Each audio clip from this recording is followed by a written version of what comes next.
J'ai eu une très longue carrière dans la recherche en éducation, puisque depuis les années 1970, je m'intéresse à l'informatique en éducation, puis à ce qu'on appelait les nouvelles technologies, à ce qu'on appelait le multimédia, et maintenant à ce qu'on appelle le numérique. À l'école,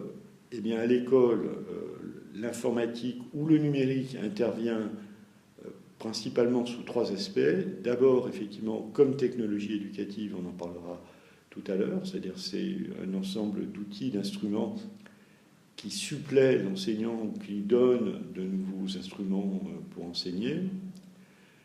Deuxièmement, le numérique, c'est aussi un ensemble d'instruments qu'on utilise dans les différentes disciplines pour apprendre, pour différentes actions d'apprentissage. Un ensemble très vaste d'instruments logiciels.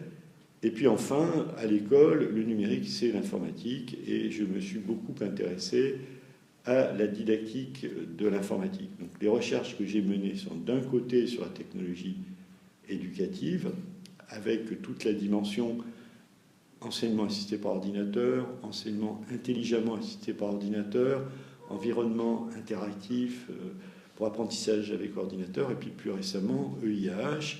Et j'ai toujours mené des recherches à la fois pluridisciplinaires et aussi en lien avec les praticiens. C'est-à-dire ça a été un des points qui m'ont beaucoup intéressé. À l'époque, on parlait de recherche-action, après on a parlé d'action research en anglais, et puis maintenant on parle de recherche de conception. Il y a toujours cette idée que la recherche ne se fait pas en surplomb par rapport à un terrain, mais en relation avec des praticiens. Que nous dit la recherche en éducation sur l'adoption des technologies éducatives? Là, on est vraiment sur l'aspect technologie éducative.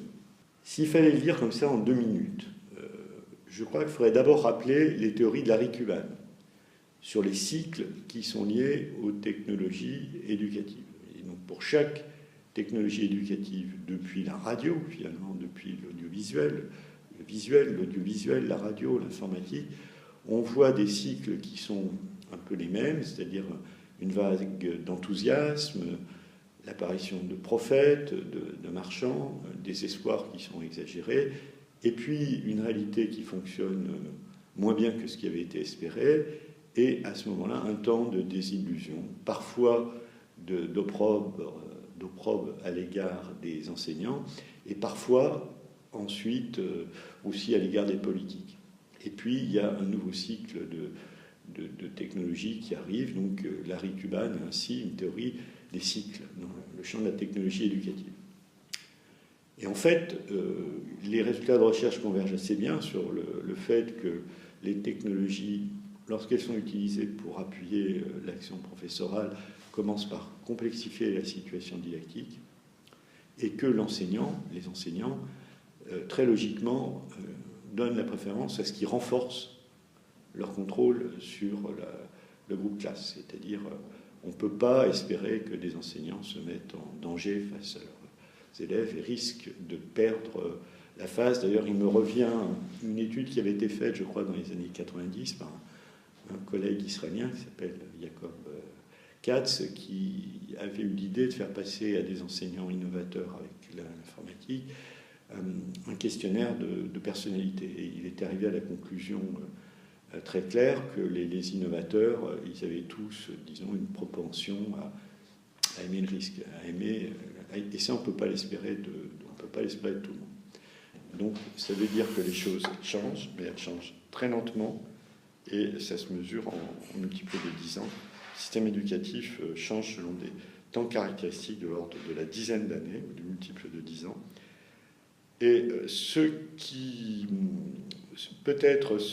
en revanche donnent lieu à des cycles d'intégration par héritage successif, c'est l'utilisation d'instruments. C'est-à-dire c'est ce qui vient à l'appui de l'action enseignante pour changer les modes d'apprentissage. On pense en particulier au tableur qui a renouvelé la manière qui peut renouveler la manière de faire des mathématiques ou de la comptabilité. On peut penser au logiciel de géométrie dynamique.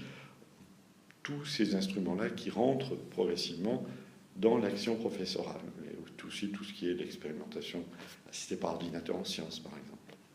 Et puis, donc, une autre Peut-être s'il fallait résumer, il reste, et peut-être on y reviendra dans la partie suivante de l'entretien, il reste un grand besoin de réfléchir à la création d'outils didactisés, d'outils informatiques didactisés, qui puissent réellement être utilisés dans des contextes quotidiens. Quels sont les enjeux et les défis des travaux en sciences de l'éducation dans ce domaine? Qu'est-ce qu'il y a comme défis? Je vais plutôt dire les miens. Ouais. Alors je vais les dire un peu en vrac. Je pense qu'il y a un besoin assez fort de conserver une histoire de ce qui s'est passé. On est dans un mouvement qui est assez impétueux. Les dispositifs techniques changent très souvent. Les idées, en revanche, évoluent très lentement. Il y a des gens qui ont écrit sur l'histoire de la prise en compte de ces technologies dans l'éducation. Je crois que ça mérite d'être poursuivi. L'histoire et la dynamique de la prise en charge, et donc pas seulement dans les pays très industrialisés. On constate actuellement qu'il y a des mouvements très intéressants dans les pays peu industrialisés, en particulier en Afrique subsaharienne, avec l'utilisation d'outils quotidiens comme les téléphones portables, les téléphones cellulaires, les smartphones, comme on dit. Et il y a des solutions qui sont inventées qui méritent d'être documentées. Alors, il y a quelques travaux, mais c'est très important. Deuxième enjeu, pour moi, il y a quelque chose qui est très important, qui est lié au numérique, mais qui n'est pas directement lié à la technologie éducative. Il y a un besoin important de recherche dans le domaine de la transmission de ce qu'on pourrait appeler une culture numérique ou une culture informatique. Actuellement, le numérique en général fait l'objet d'enseignements dans des secteurs relativement limités du système éducatif. Il est question d'en enseigner des éléments dès l'enseignement obligatoire. C'est très intéressant de documenter ce qui se passe, de comprendre ce qui se passe, de réfléchir aux enjeux didactiques. Alors, bien entendu, d'un premier point de vue, relativement à ce qu'il est convenu d'appeler actuellement le codage, qui est également une sorte d'euphémisme, pour ne pas dire programmation ou algorithmique, si vous voulez.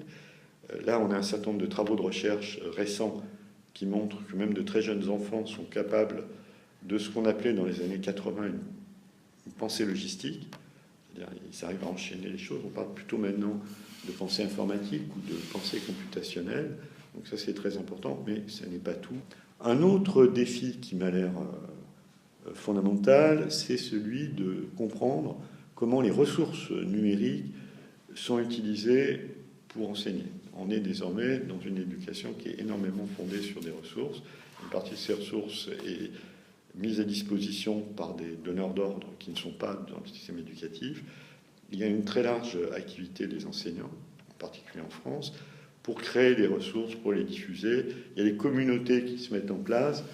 Nous sommes à un moment où l'agentivité des enseignants s'exprime dans la création de ressources. Je pourrais donner beaucoup d'exemples.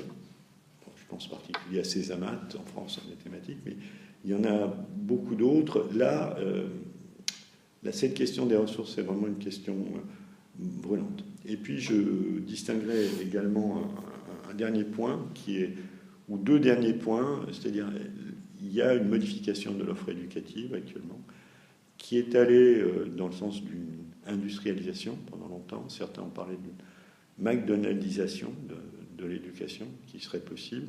On parle parfois maintenant d'une numérisation de l'éducation.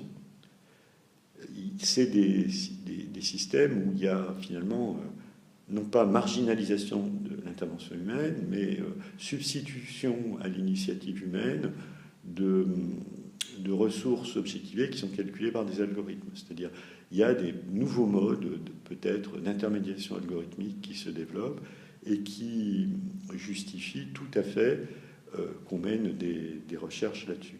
Mais ça, c'est comment ça se passe, en particulier avec ce qu'on appelle les données massives, les big data. Qu'est-ce que ça change? Qu'est-ce qu'il y a comme est-ce qu'on va vers une disruption des systèmes éducatifs comme le prétendent certains chercheurs américains? Tout ça, c'est un sujet de recherche qui est bien intéressant.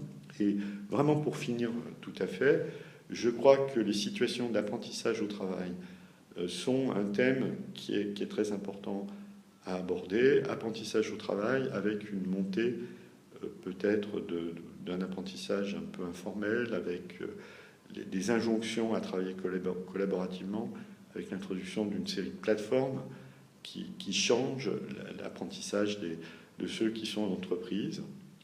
Là aussi, c'est un champ de recherche qui, à mon avis, est important. Et je suis certain qu'on pourra en trouver bien d'autres. Pour moi, un des points les plus importants des dernières décennies, c'est la montée, la diffusion d'un certain nombre d'instruments qui n'ont pas été conçus spécifiquement pour l'éducation, mais que les enseignants ont appris à domestiquer, à ajuster à leurs besoins didactiques et pédagogiques. Et donc, là, on est encore dans les EIH, mais on est dans des choses un petit peu différentes. Et puis, plus récemment, j'ai été très frappé de la montée d'un nouveau type, finalement, d'environnement qui sont des capsules vidéo. Donc, ça, c'est très clair. Il n'y a qu'à regarder sur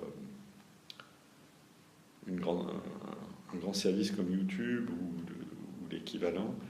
On trouve maintenant, quelle que soit la question qu'on se pose, beaucoup de capsules courtes qui donnent des éléments pour résoudre des problèmes. Il y a aussi finalement des environnements informatisés pour l'apprentissage humain, puisque les gens apprennent avec, ils apprennent à partir en combinant un certain nombre de tout petits environnements, donc de granularité assez faible. Il y a là des questions très intéressantes sur la conception de ce qu'on peut faire.